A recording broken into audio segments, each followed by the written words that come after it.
Em dia, tipo, a internet trouxe muitas coisas boas, mas assim, lá no passado a pressão era diferente, né? Porque hoje é todo momento, todo lugar, você não tem um segundo de paz, né? A não ser que você desligue tudo, né? E é difícil desconectar hoje em dia, Os né? caras criticam o Neymar, né? Demais, né? E tantos jogadores. Ah, foi pra noite, tá na balada.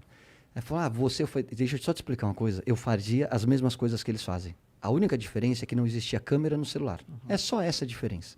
A gente aprontava, a gente dormia tarde, a gente pegava a mulher, a gente às vezes discutia com o torcedor. É tudo igual. Não mudou. O que mudou é que hoje você tem mais acesso à informação, você tem acesso às imagens, e hoje aconteceu aqui em São Paulo ou lá no Catar, em um Fica sabendo clique na você hora. tem Todo mundo acesso a vê. tudo que está acontecendo. Essa é a única diferença. E aí existe uma mudança de comportamento que eu acho que os jogadores têm que ter noção da imagem que eles têm e do alcance que ela gera e tomar um pouquinho mais de cuidado. Mas esse cuidado, tu acha que passa por se privar mais ainda? Tipo, eu fico bolado com esse lance de nego pegar muito no pé do Neymar, porque o Neymar é a estrela que é e tal. Mas, pô, é meio desumano até, porque, porra, ele não faz nada da vida dele, ele é obrigado a ser uma máquina de jogar futebol. Então, assim, pra ele tomar mais cuidado, acho que só se privando mais ainda da vida pessoal. É. Então uma linha aí difícil pra caramba. Difícil. De o que que eu vou fazer aqui e correr o risco de me expor, ou não vou fazer nada e vou ser só uma máquina. Os caras enlouquecem também. Enlouquece. Só de trabalhar sem parar, tem que fazer alguma Você coisa. já conheceu algum jogador que fosse essa máquina, tipo assim, ele só joga bola e o foco dele total nisso e mais nada? Tem. Talvez o Cristiano Ronaldo hoje seja o grande exemplo disso. O Messi também. E aí eu acho que a comparação ela é um pouco maldosa. O Neymar é muito. O Neymar, o Messi, o Cristiano Ronaldo, o Mbappé, para mim, talvez eu colocasse o De Bruyne aí nesse quinteto, são os maiores jogadores do mundo na atualidade. Acho até que o Cristiano Ronaldo e o Messi já num outro momento de carreira. E acho que hoje, tecnicamente, na parte técnica, o Neymar é o mais completo deles. Só que o Neymar tem essa rejeição por conta da imagem dele. Olha o que o Cristiano Ronaldo e o Messi fazem e o que o Neymar faz. Cara, os dois são casados, com um filho constituído, e o Neymar é solteiro. Você solteiro tem um comportamento diferente da vida de casado. O Neymar faz algumas bobagens? Faz. Se expõe? Se expõe. Cara, mas é isso. Você não...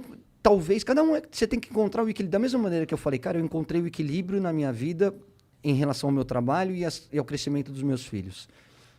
O Cristiano Ronaldo e o Messi, talvez eles tenham... Hoje eles se privem de muito desse lado social. Por quê? Porque eles já estão no final da carreira, já estão num outro momento.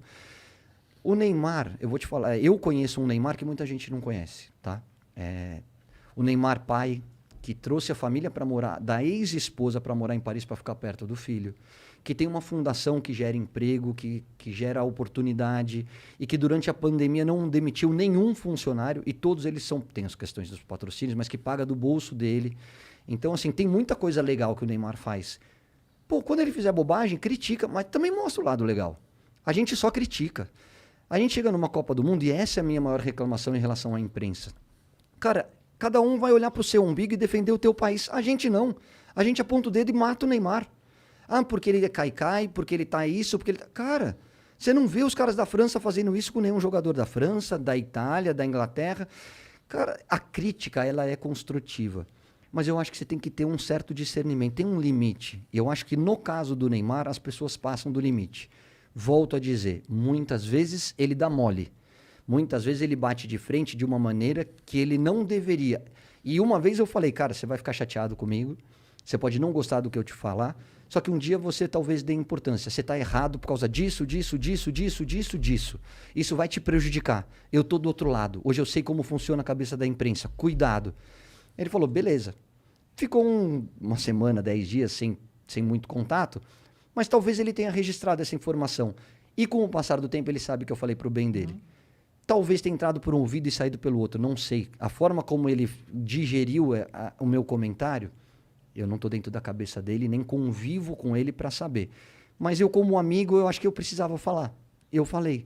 Ele é um menino, ele não é mais um menino, ele já tem quase 30 anos de idade. Ele é responsável por tudo aquilo que ele faz.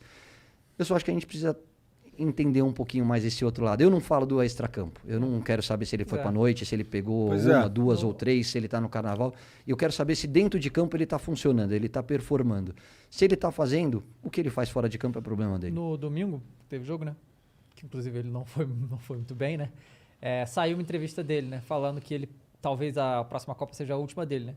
E aí todo mundo, meu Deus, mas por quê? Sabe? Tipo, é bem óbvio, porque se você olhar como que se lida as coisas, né? É muita pressão, né, cara? Tipo, ele ganha lá os milhões e tudo e tal, mas ele continua sendo um ser humano, cara. Ele não é uma máquina, é muita pressão. É a coisa assim que...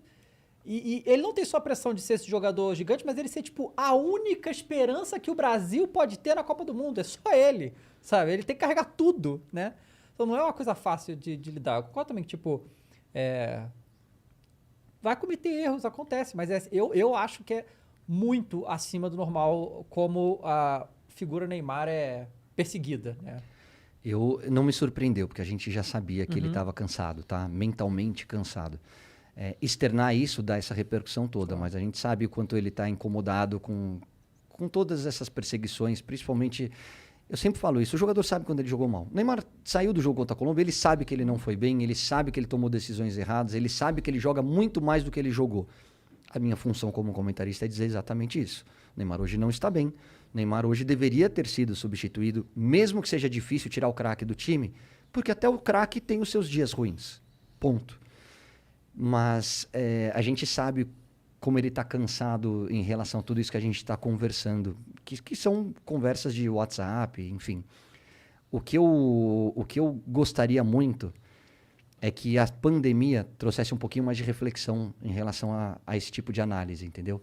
Que a gente olhasse com o mesmo carinho que a gente olha para Simone Biles, na hora que ela pede para não disputar tantas provas onde ela é a favorita de todas e gera uma discussão. Vamos olhar com esse mesmo lado humano para o Neymar também. Né? Vamos olhar para todos eles da mesma maneira, porque são atletas de altíssimo nível, estão entre os maiores de todos os tempos, recebem para isso, tiram proveito do talento deles, ninguém está falando que são coitadinhos, não é nada disso. Mas não vamos esquecer que antes do ser humano, antes do atleta, existe o ser humano. E que ele é passível de erro. Vai ter o dia ruim do Neymar, como teve o dia ruim do Messi, como teve o dia ruim do Cristiano. Todo mundo um dia falha. E aí, no dia da falha, tem aqueles que vão pisar na tua cabeça e aqueles que te derem a mão. Isso é construção. Hoje, eu, como comentarista, tenho alguns posicionamentos diferentes da maioria, tá? Então, a imprensa sempre fala, vocês vão ouvir direto e aí, quando pedem minha opinião, eu fico contrário a eles. Eles falam, porque hoje o treino é tudo fechado. A Itália abre. A Inglaterra abre. O Manchester City abre. Só a imprensa quer que abra. E aí, na hora que você divulga, você está dando arma para o seu adversário. Então, por que precisa abrir? Porque as relações são muito diferentes. São mesmo. A minha relação, na minha época, a minha relação com a imprensa era muito mais aberta. A gente tinha muito mais proximidade com os jornalistas. Mas é uma construção. Por que o jogador é emitido? Você já se perguntou por que ele não quer falar com você? Cara, eu converso com os jogadores. Quando eu preciso ligar para algum deles, eles me recebem com o maior prazer do mundo. Isso é construção. Porque talvez eles me recebam porque eles sabem que quando eles vão mal, eu falo que eles vão mal. Mas eu não piso na cabeça deles. Então, hoje, talvez aqueles que se queixam são os primeiros a dar porrada nos caras. E aí depois você quer uma exclusiva. Pô, na hora que você teve a oportunidade, você pisou na cabeça dele. Agora você quer uma exclusiva? Ação e reação. Você planta, você colhe. Se você não foi legal, por que o cara tem que ser legal com você? Porque... bate, você tem que dar a outra face. Tem que dar o caramba, meu. Se você bateu, você vai apanhar. É simples assim.